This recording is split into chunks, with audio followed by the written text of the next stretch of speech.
Hey, good evening, everybody, and welcome inside the final edition of TinChattin for the 2022 season. Here to put a bow on the campaign is Mike Moss, the radio play-by-play voice of the Fort Wayne TinCaps. As always, I'm Justin Prince. And Mike, obviously, we've talked a lot about the team's struggles so far this year. They did continue last week. They dropped 5 of 6 to visiting West Michigan in their final homestand of the season. However, good news, they started the last series of the season on a pretty positive note. They won 1 of 2. Obviously, we're recording this right now here on Thursday before their fourth or third to final game. And but really, you know, they've taken 1 of 2 here to finish off their final series. But the struggles, Mike, they've continued 49-78 so far on the year. But we're not here to talk a lot about that stuff. Obviously, you know, we could go on and on just about, you know, what's caused all of that, why. We've done plenty of that already so far this year. We're going to focus on the positives so far in this TinChattin. Mike, it's been nice to really have a full season back of TinCaps baseball. That's the one positive I'll take away from this. Obviously, last year when the season started, we had a lot of restrictions at the ballpark. This year, everything was back to normal. Great to see a full season of TinCaps baseball back. A full season, and just take the last homestand last week against West Michigan. We had back-to-back sellouts on Saturday night and Sunday night, 12 sellouts overall. And each of the last 3 games, we had over 7,000 in the ballpark, over 30,000 for the 6 games all together. We finished 3rd in the Midwest League in total attendance. We finished 3rd in all of Class A in attendance. That involves 60 teams at both the high A and the single A level. Yeah, and obviously we've, I mentioned we've talked a lot about the struggles already that they've had, but I think a lot of credit, Mike, goes out this season to Brian Esposito and the staff and the job that they've really been able to do, you know, just kind of, you know, keeping this group and this team together despite everything that's gone on, from the promotions, the trades, everything to really put what has been, honestly, a pretty fun baseball product out on the field most nights. Brian Esposito, and this is no knock on any prior Fort Wayne manager in team history, Brian Esposito was a breath of fresh air, maybe more so than that in the fact that he was brutally honest with his performance, with his team's performance. But he really had confidence that these guys could turn things around. Personally, I hope he's back next year.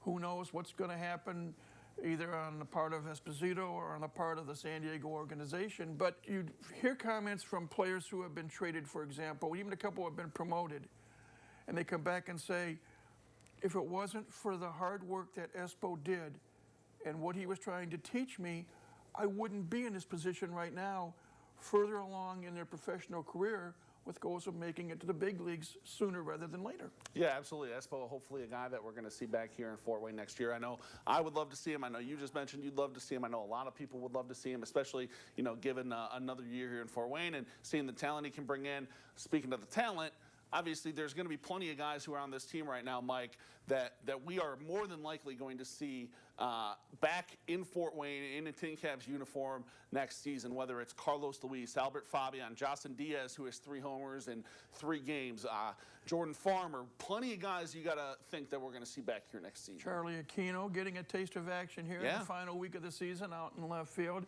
And again, these are guys who, most of them began the year at single A Lake Elsinore, or in some cases the Arizona Complex League. Man, I know it's September, but I'm already looking forward to April and TinCaps baseball for 2023. Mike, before we head out, I want to get a quick glimpse into your life.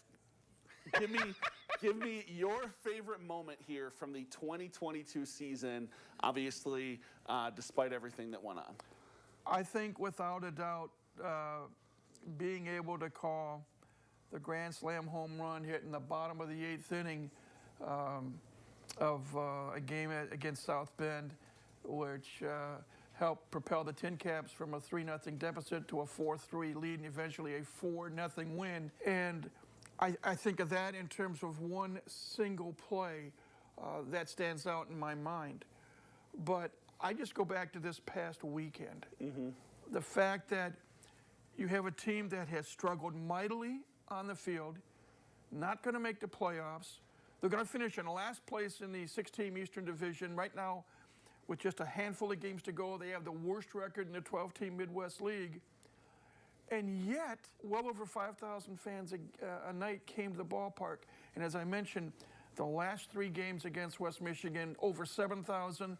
The game prior to that, just under 7,000. It just signals how great the city of Fort Wayne is, the Fort Wayne TinCap organization is, and even to some standard, minor league baseball is. Yeah, absolutely. And hard to believe the 2022 season is officially done, but we're already looking forward to next year. For the final time here in 2022, I am Justin Prince. That is Mike Moss. That was TinChattin for this season. We will see you guys in the spring. Until then, we're going to let Mike get some rest, and Elijah and I will be right back after this break.